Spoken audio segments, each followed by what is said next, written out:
Queridos hermanos y hermanas, vamos a entrar esta mañana en este capítulo 1 del Evangelio de Lucas, donde vemos esta parte de la historia del Evangelio en el que se refleja cómo los planes de Dios se van desarrollando, cómo esos planes que se han ideado y producido muchos siglos antes, ya desde la eternidad, nos van a llevar poco a poco a ver la grandeza del Evangelio plasmada en la persona de nuestro Señor Jesucristo. Este Evangelio, como dijimos ya el domingo pasado, este Evangelio de Lucas, es el Evangelio que proyecta su mirada principalmente a la humanidad de nuestro Señor Jesucristo. Desde antiguo la Iglesia cristiana, guiada por la Escritura, afirma y cree que en Jesús conviven dos naturalezas: Jesús como Dios y Jesús como hombre. El Evangelio de Lucas nos va a insistir en esa doble naturaleza del Señor Jesucristo. En una sola persona, Jesús, se reúnen dos naturalezas. Veremos aquí sin duda en este Evangelio que Jesús fue verdadero hombre. Y eso no solamente por el título de Hijo del Hombre, sino porque sus actos, todo ello, incluso su propio cuerpo, se reviste de esa condición humana. De manera que este es un evangelio clave, porque no solamente es una historia fidedigna, no solamente es una historia que nos da los detalles de todo lo que es la vida de nuestro Señor Jesucristo, sino que también en él veremos aspectos de los primeros tiempos de esa vida, como es el hecho de hablar de sus parientes más cercanos y de coger todo el hilo de esa parentela y del desarrollo de la vida de Jesús. Este Evangelio de Lucas nos importa muchísimo porque refleja la misma humanidad que nosotros tenemos. Claro está que sin el aspecto negativo del pecado. Vamos a ver aquí a un Jesús libre del pecado que Lucas, el evangelista, reconoce y que ensalza por la descripción que nos va a hacer en páginas posteriores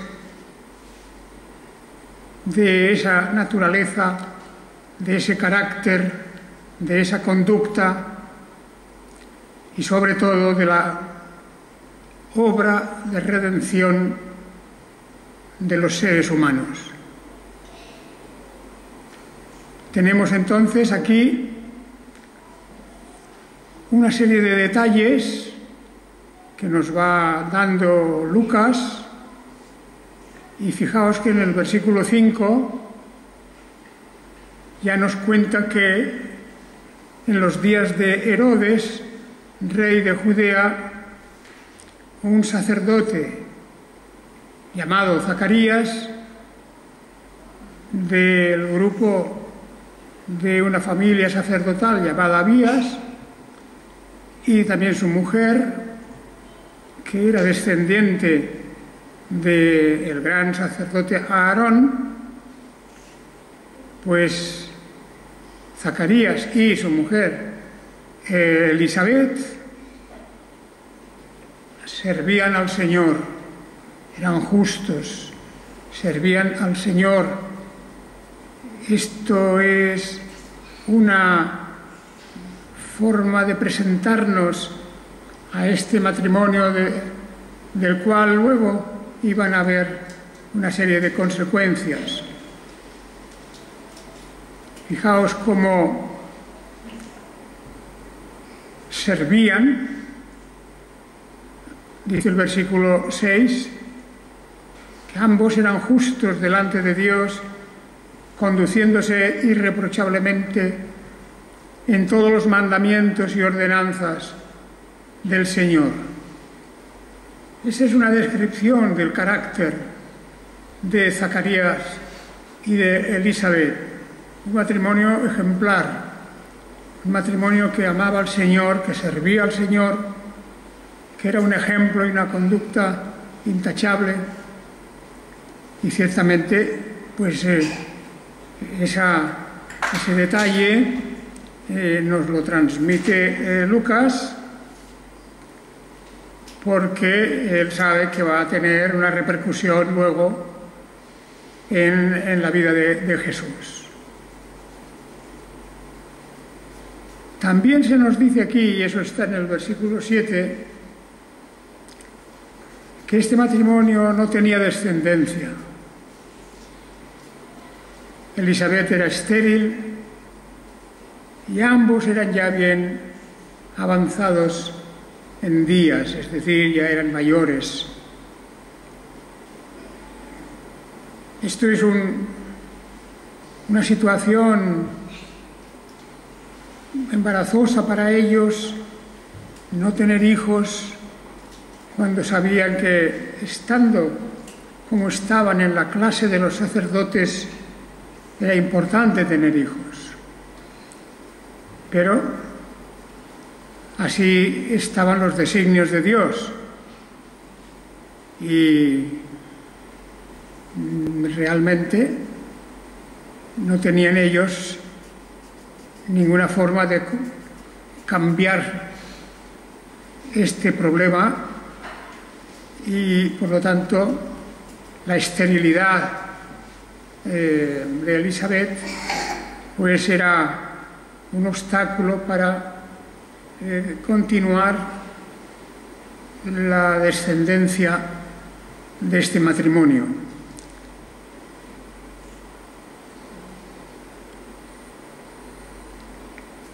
Lucas nos relata, nos cuenta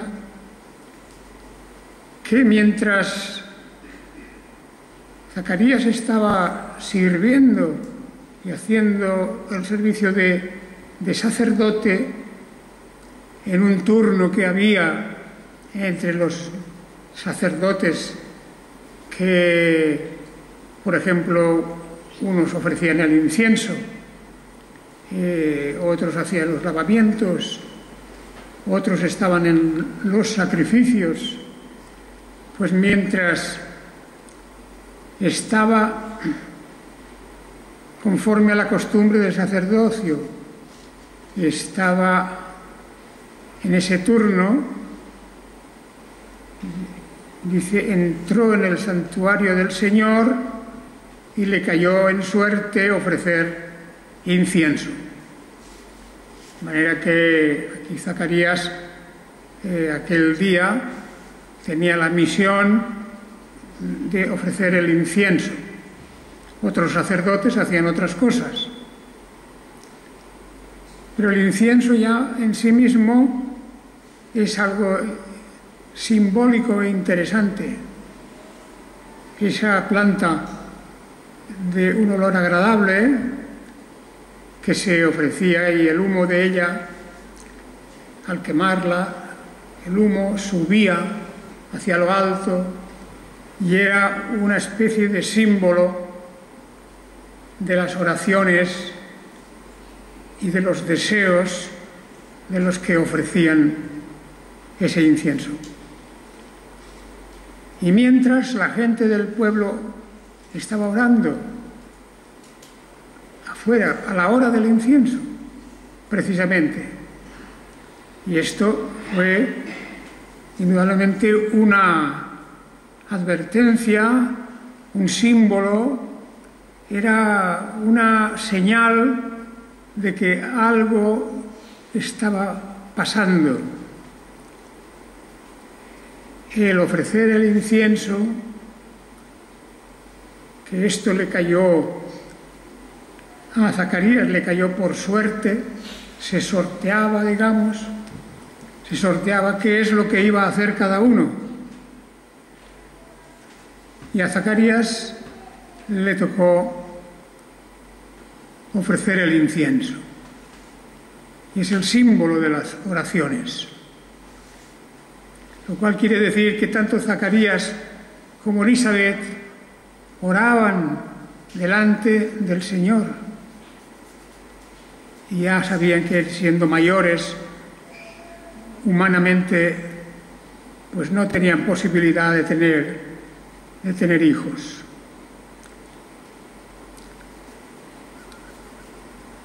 Cuando llegamos al versículo 10, dice que toda la gente del pueblo estaba orando afuera a la hora del incienso. Es algo hermoso ver cómo estaban apoyados, respaldados por la gente del pueblo que oraba. No sabemos la oración de la gente. El incienso se estaba quemando, el humo del incienso subía a lo alto, pero no conocemos las palabras o los pensamientos de las oraciones de la gente. Esa gente, naturalmente, eran los grandes acompañantes de Zacarías y Elisabet, eran sus más íntimos y estaban pidiendo al Señor que fuera lo que fuera que Elisabet y Zacarías estaban planteando delante de Dios, que por favor se lo concediera. Una oración de apoyo. Todos nosotros tenemos también ese ministerio, el ministerio de apoyar,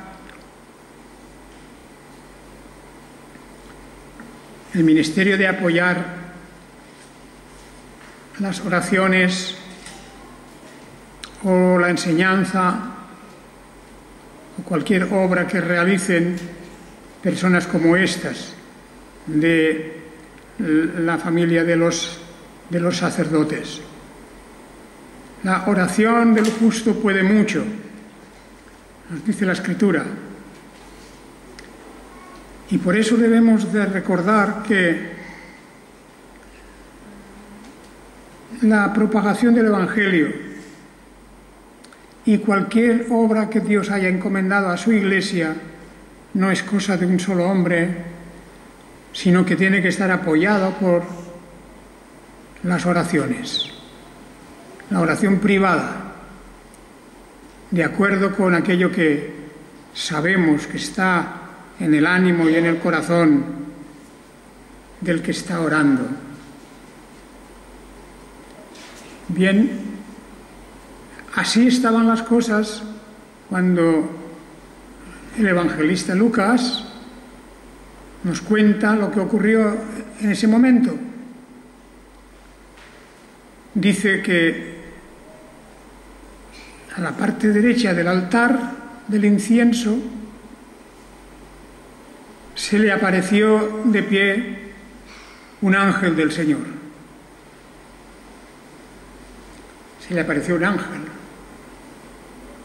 Hay en el Evangelio de Lucas varias veces que estos ángeles o este mismo ángel pues aparece en todo este capítulo primero. Pues el ángel se le ve muy activo, hablando con Zacarías, por ejemplo. Ese ángel llevaba un mensaje.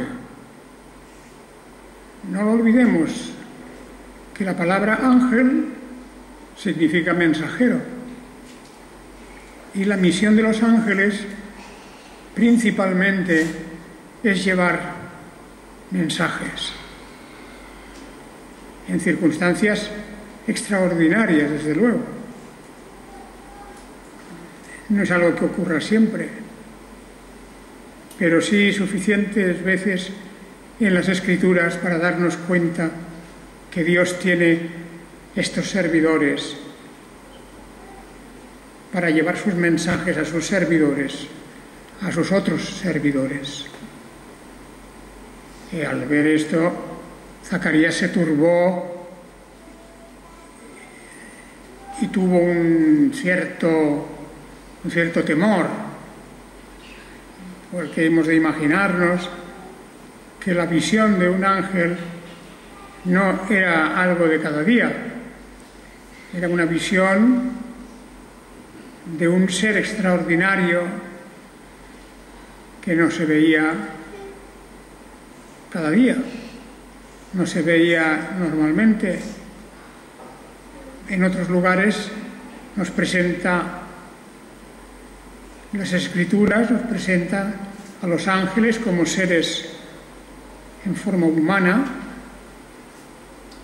radiantes, rodeados de luz, con una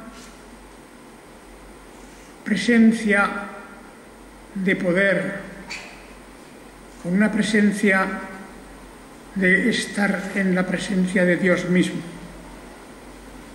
Y esto es algo que aquí hemos de suponer, pero que en otros lugares de las Escrituras, cuando se describen a los ángeles, pues vemos que llenan de asombro, llenan de respeto, temor. Y este ángel habló, y habló a Zacarías, y le dijo: no temas. Sabía su nombre. No temas, Zacarías, porque fue oída tu oración, y tu mujer Elisabet te dará a luz un hijo, y llamarás su nombre Juan. Y aquí aparece un personaje nuevo. Es un anuncio que Dios hace por medio de este ángel y le dice que va a tener un hijo y ya le da el nombre. Es muy frecuente en las Escrituras que el nombre de algunas personas está designado directamente por Dios y que se llaman así porque Dios ha elegido ese nombre. Juan.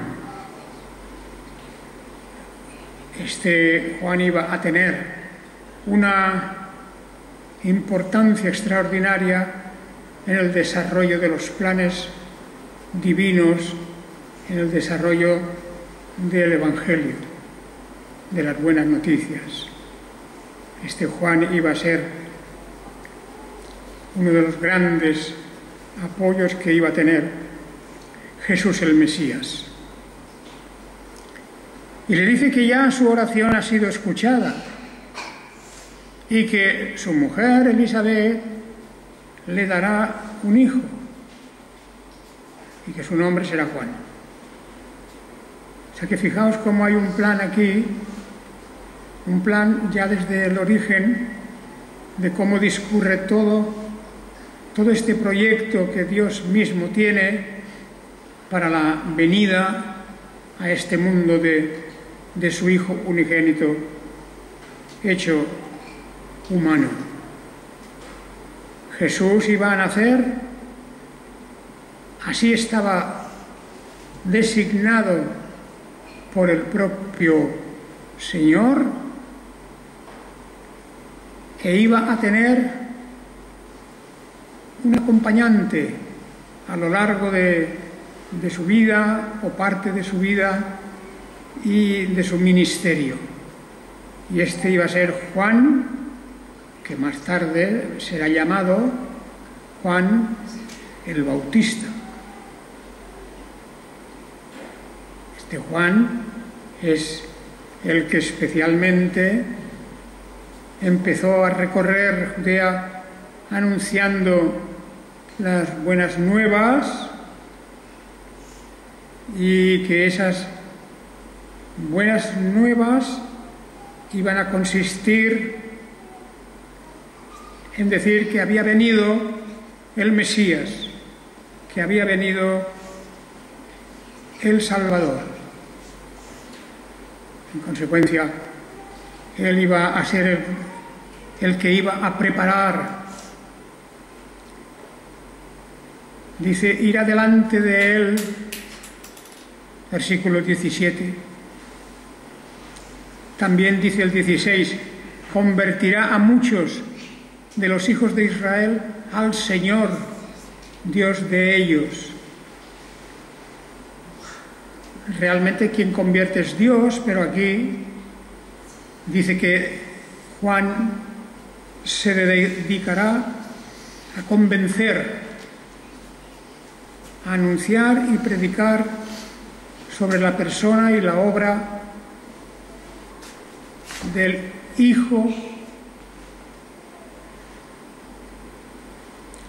de José y María.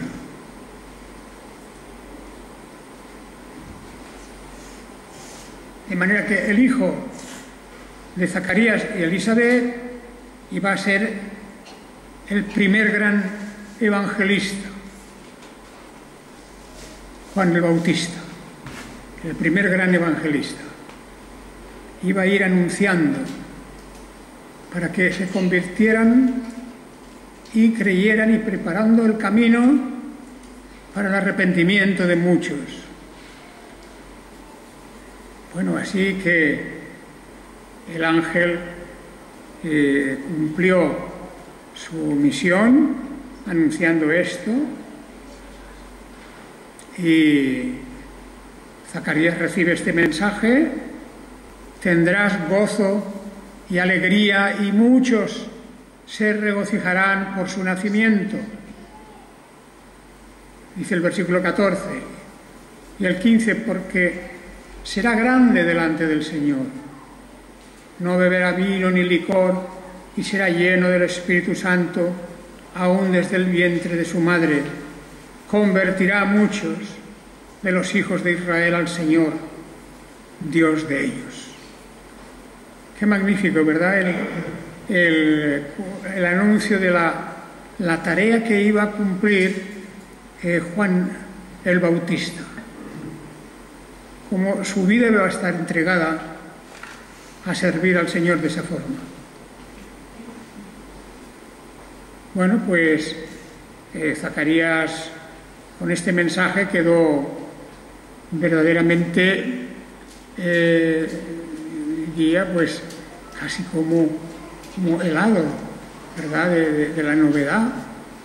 ¿Qué me están diciendo? ¿Cómo es esto posible?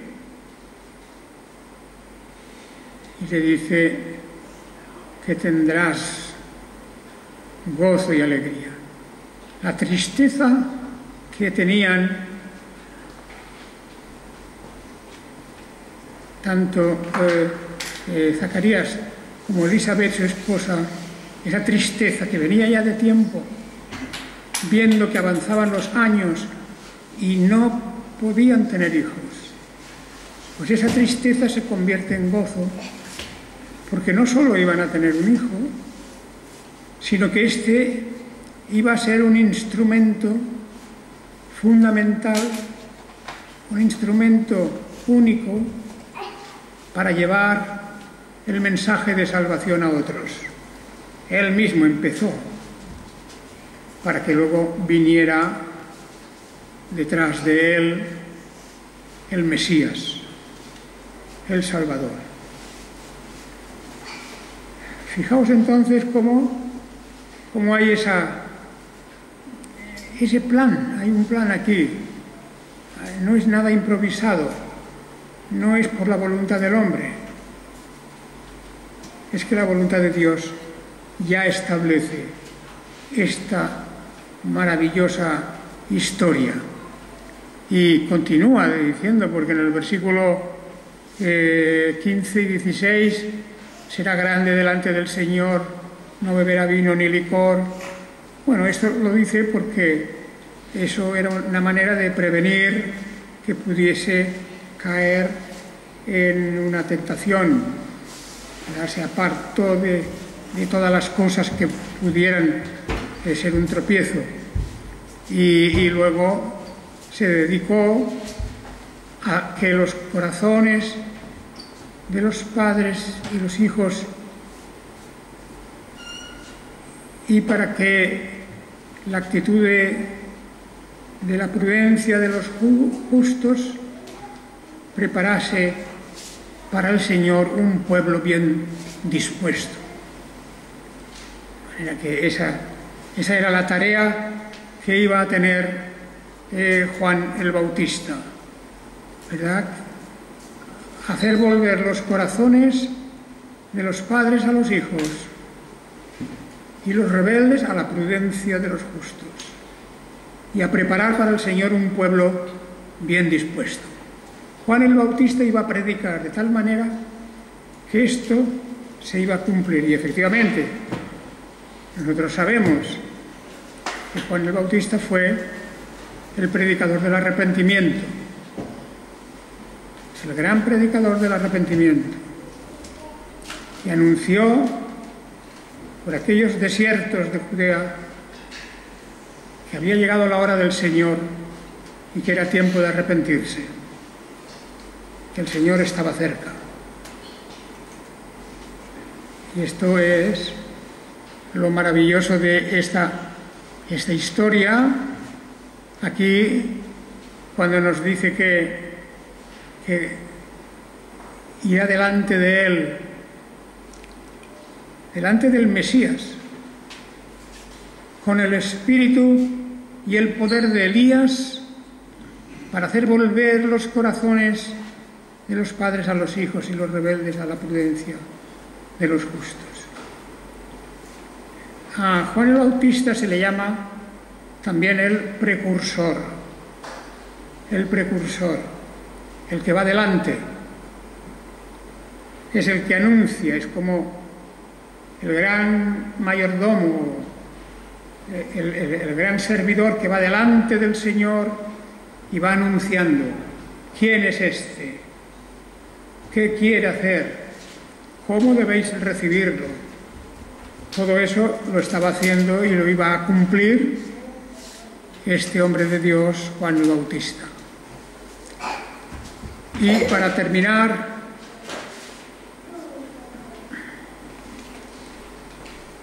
en este mismo versículo 17, después de decir que irá delante de él con el espíritu y el poder de Elías, ¿os acordáis del gran profeta Elías? Cómo él también se enfrentó a los falsos profetas y cómo él anunció el verdadero mensaje de arrepentimiento. Así que hará volver los corazones de los padres a los hijos, es decir, establecerá la paz entre las familias, ¿verdad? Y de esa manera los rebeldes volverán a la prudencia de los justos, a preparar para el Señor un pueblo bien dispuesto. Bueno, toda esa es la tarea de Juan el Bautista. Y aquí vamos a dejarlo hoy.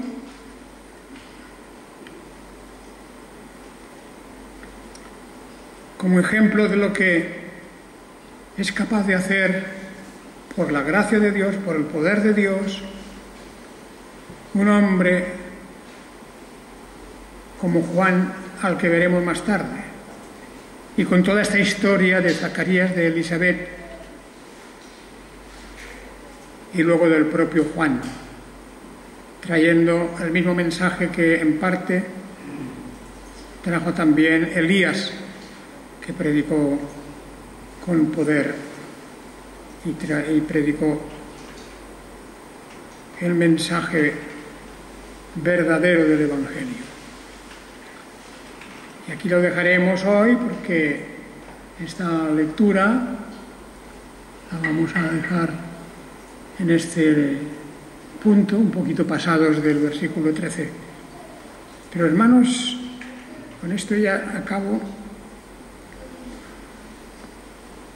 Fijémonos en que esta historia la conocemos porque un evangelista llamado Lucas recogió toda esta información en su tiempo y entre su gente.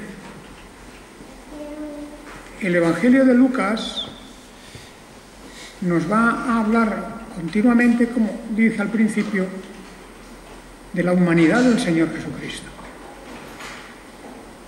Jesús como hombre verdadero, como en otro lugar nos hablará de Jesús como Dios verdadero. No lo mezcla, estos dos mensajes no se mezclan, pero están aquí. Jesús que nace, como también Juan el Bautista nace de una mujer. Ambos serán hombres, ambos trabajarán juntos,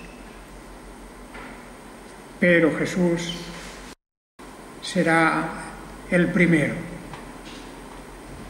Jesús será el Salvador, el Redentor, el que nos trae a nosotros las buenas nuevas de salvación. Hemos de dar gracias a Dios de esta historia, por esta historia, y hemos de dar gracias a Dios porque se cumplió exactamente como otros antiguos profetas habían anunciado. Que el Señor os bendiga, hermanos y hermanas.